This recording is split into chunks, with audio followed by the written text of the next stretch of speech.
Thank you for joining us in the virtual tour of the surveying laboratory.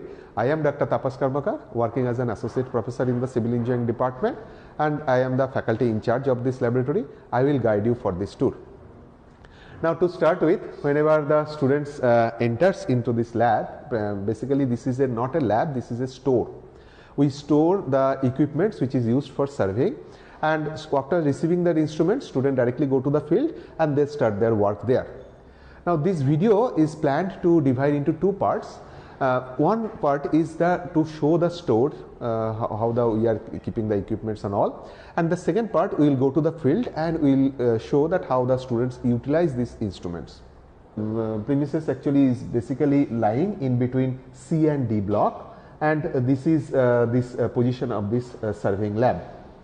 This lab is approximately 120 square feet of area.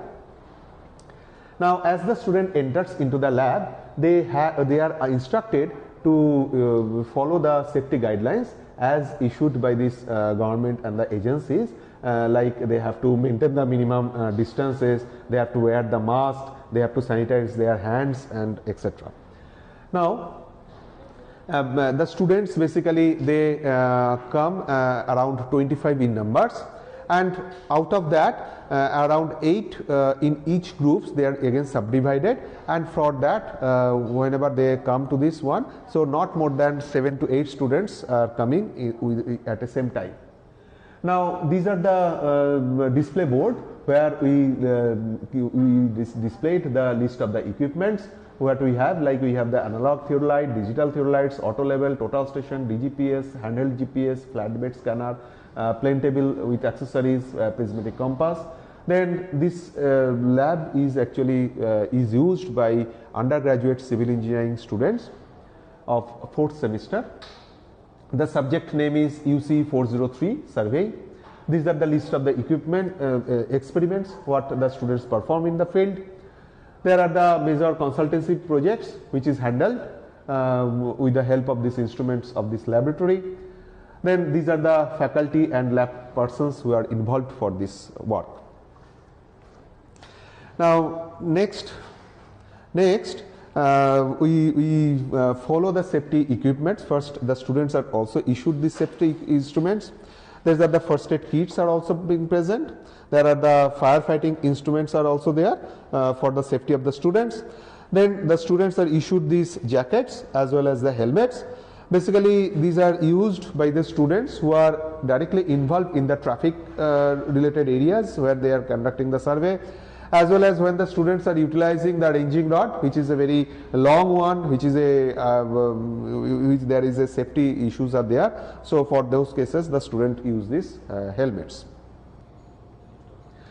So here these are some instruments what the students utilize for surveying. Like we have the auto levels, we have the theodolites where we have the analog theodolite as well as digital one. We also have the handheld GPS. For the reconnaissance survey, student can utilize this thing. We have the DGPS instruments where it is utilized for little advanced method of surveying. We also have the total stations the students utilize for this surveying purpose. So at the next part, we will go to the field directly. Like as the students after receiving the instruments, they go to the field, and there we will see the instrument how the students are utilizing. Okay, so this is the digital theodolite where students can measure the horizontal and vertical angles very accurately. Now, for setting with, they can press this button, 0 button, and then automatically it will set with 0. And then they can measure the horizontal angles, as well as if they rotate this one as per the target, they can measure the vertical angles as well. So this is the instrument which is named as total station, where it can be measured the horizontal and vertical angles, as well as one can measure the horizontal and vertical distances, linear distances. Now, for that what one has to do, one has to target this prism, and with this optical the signals, they can measure the distances or the angles. This instrument is the DGPS, Differential Global Positioning System. There are basically two units, one is known as the base, another is the rover. With this help of this instrument, actually from the satellites the signals are being received, and we can control this over with this controller, and then we can have the signal exchange between these two. Basically, we have to, after collecting the data, we have to go for post processing, and for that, after that we will get a very accurate data. That's the end of the virtual tour of the Surveying Laboratory.